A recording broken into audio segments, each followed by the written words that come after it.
الحمدللہ وحدہ والصلاة والسلام علی من لا نبی بعد اما بعد فاعوذ باللہ السمیع العلیم من الشیطان الرجیم من ہمزہ ونفخہ ونفثہ بسم اللہ الرحمن الرحیم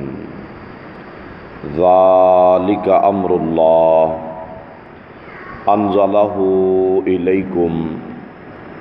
وَمَن يَتَّقِ اللَّهَ يُكَفِّرْ عَنْهُ سَيِّئَاتِهِ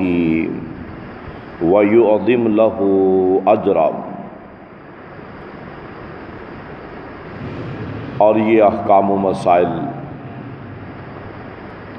جن کا تذکرہ ہو رہا ہے یہ اللہ عز و جل کی طرف سے اپنے بندوں کے لیے حکم ہے، اور یہ اللہ عز و جل نے ہی تمہاری طرف نازل کیا، اور جو شخص بھی اللہ ذوالجلال والاکرام سے ڈرتا ہے، تقوی اختیار کرتا ہے، اللہ ذوالجلال والاکرام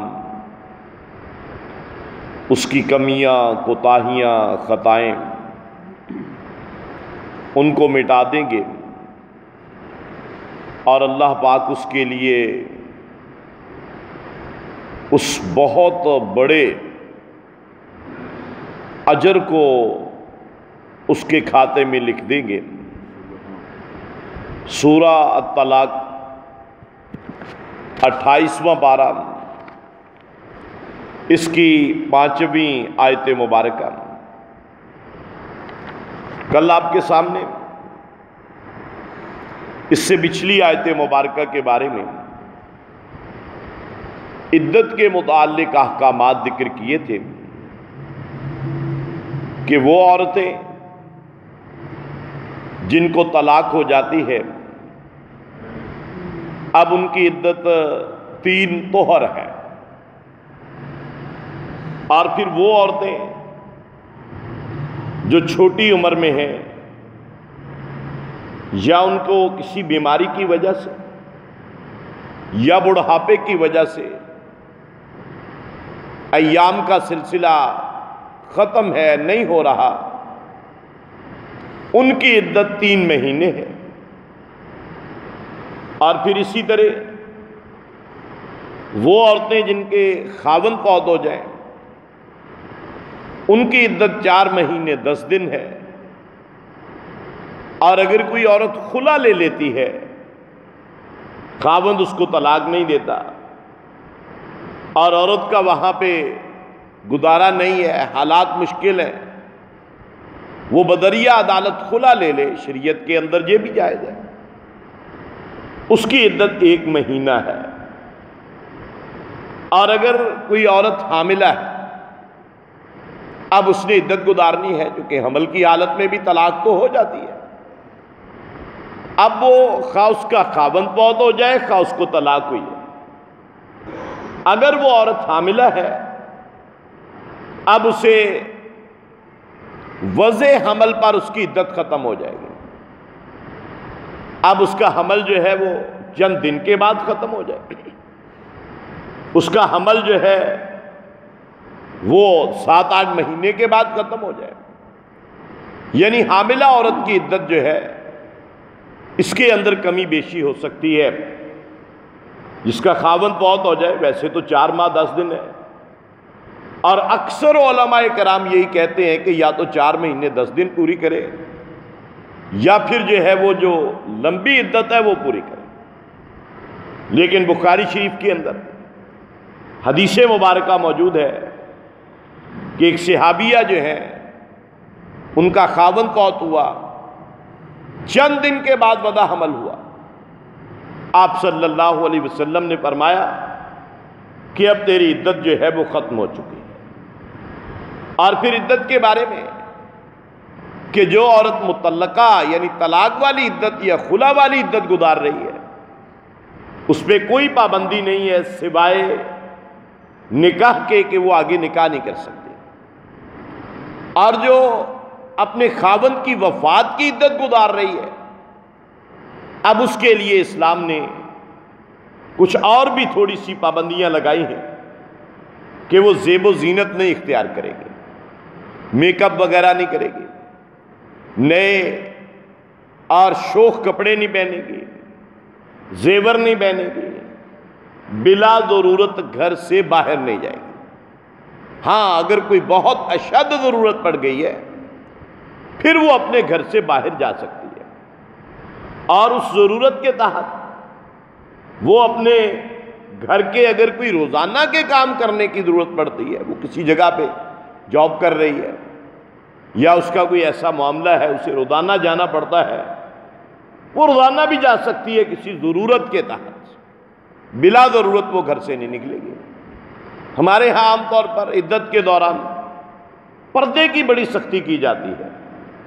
تو پردے کی سختی جس طرح عدت میں ہے اسی طرح عدت کے علاوہ،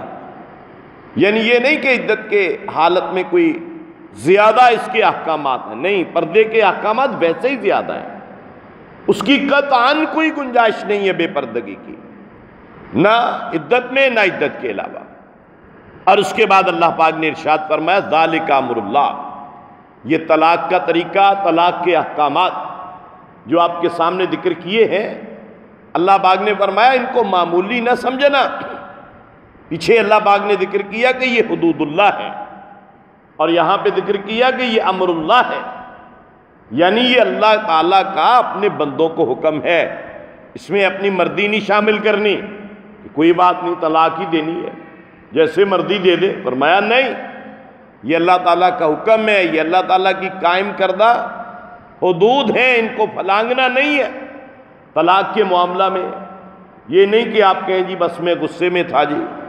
وہ جی جذبات ہی ایسے تھے، حالات ہی ایسے تھے، حالات کیسے ہی کیوں نہ ہو جائیں،